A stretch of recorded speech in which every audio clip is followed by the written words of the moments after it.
Oh, that's demerara sugar going everywhere. That's why it's in some Tupperware. And go in with our tin of... Ow, I've got no fingernails. I need something to... I ain't using my knife. Yeah. 1 tin of good quality chopped tomatoes. The one light I need, the bulb's gone, and it's really annoying bulb to find. But right, crack on.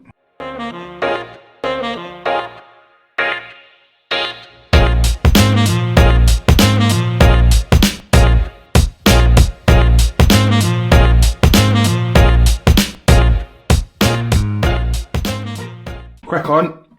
Homemade tomato sauce. Ketchup style tomato sauce, not pasta tomato sauce. Quite easy, not too much faff at all.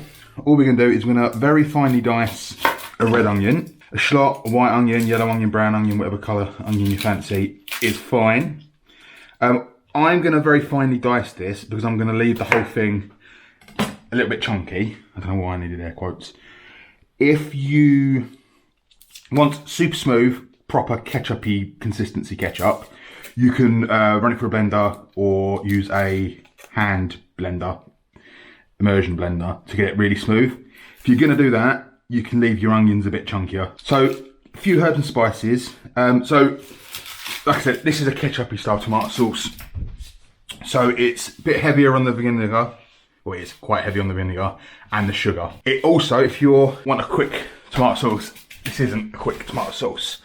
Because to get everything to cook out together and get to the right consistency, what we need to do is to cook it for probably about at least half an hour, 20 minutes. So nice finely diced onion. Like I said, if you're going to blend it and make it super smooth afterwards, you don't need to worry too much about how fine you make it. But I'm going to not bother with that because I like it a bit, I suppose, rustic is probably the best way of putting it. Right, so that's just going to go in the bottom of a decent, well, medium sort of size saucepan on a medium sort of heat. Put a little glug of olive oil in there, not too much. Maybe at most a tablespoon. You don't want a load of oil ending up in this. We don't really want to get any colour on there. We're just sweating them down, getting them a little bit jammy.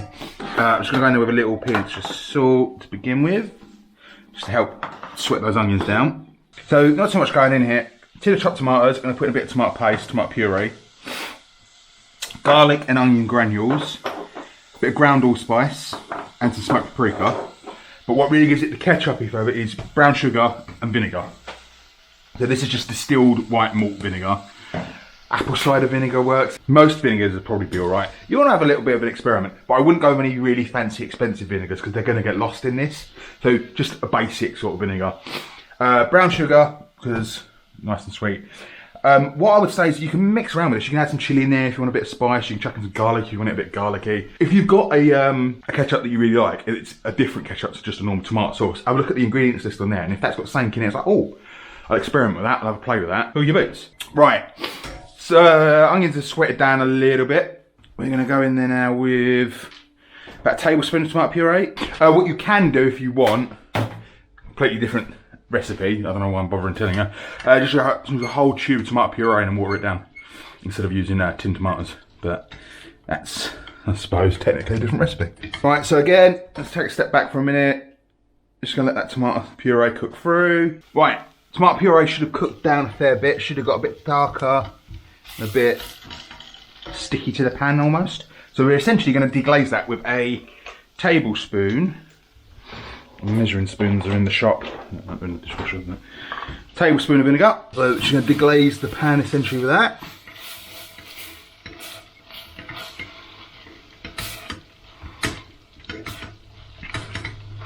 And go in with our one tin of good quality chopped tomatoes. Not much more we need to do with this really. What we are going to do is we're going to add in a few bits and pieces. So I'm going to a tablespoon of this, and we're going to go in with about a teaspoon of garlic granules, well, I've got left the garlic granules, not much of that left. I can go in the to buy pile. About a teaspoon of, what are these, onion garlic granules. I can't remember if I've done onion or garlic. And maybe half a teaspoon, heaped half a teaspoon of ground allspice. And I'm going to go in with about, again, half a teaspoon, maybe a little bit more, smoked paprika. Again, probably not normal in most tomato sauces, but I like to add a little bit of smokiness. Like I said, you can go in here with some cayenne pepper or some chili flakes if you want to add a bit of heat. Stir that all together. Right, now I'm going to add, rinse out the can, half the can of water. I'm just going to chuck in there. Just because we're going to bubble it away on the hob for about maybe an hour until it's reduced back down to its original consistency. Actually, I'm going to go in with another biggish pinch of salt, just because tomato, I always treat tomato, I think I've already said this before, tomato and beef work exactly the same. It's not heavily, it can take a lot of salt, and if it's not heavily salted, well, it's not well seasoned, it's not going to taste anything like it should do. So, we're going to just let that come up to a gentle simmer and walk away and leave it for probably, stir it every 10 to 15 minutes. Keep an eye on it though. Come back in about half an hour. Check it hasn't starting to really dry out.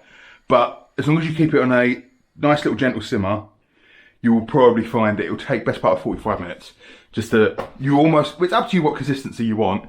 Essentially you want the consistency of ketchup. I don't mind it being a bit runnier, but because mine's going to have some chunks in it. We'll come back in about half an hour, give it a taste. We might need to adjust some seasonings, but we'll come back in about half an hour and see where we're at.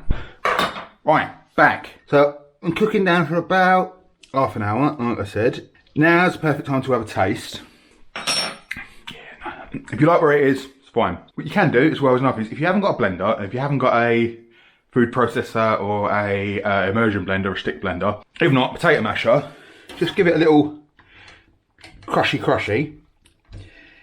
It won't do much for the onion, but it will break down any bigger chunks of tomato. Make it a bit more pulpy. It's still going to be a bit nice and rustic. But go for it with a potato masher or a whisk. Give it a stir. And I am happy with that. Bit chunky, bit lumpy. It's still going to reduce ever so slightly more as it cools. And it's going to thicken a little as it cools. And don't forget, most of the time we are probably going to be eating this cold anyway. But there you go. What you can also do is pass it through a sieve as well if you want to get all those chunks out and just end up with sauce. But those chunks are flavour. And I don't mind it. It's a bit more of a relish maybe. It's in between a relish and a sauce. Well, it's definitely a sauce. In between a relish and a ketchup. But I'm happy with that. So I'm going to leave that, let it cool. You're going to let that cool. That is beautiful. That is perfect on anything you put ketchup on. I mean, it still kind of works as like a pasta salad, but it's more of a ketchup and it works beautifully on burgers, in bacon sarnies, sausage sarnies. Anyway, you use a ketchup. Like, comment, and subscribe if you could be so kind and give it a share on your social medias. Tomato sauce. Wasn't quick, but it was very hands-off, very easy. A few bits in there, and like I said, you can experiment with a little bit. Alright then, I'll see you later, you lucky, beautiful people. Yeah. Bye-bye.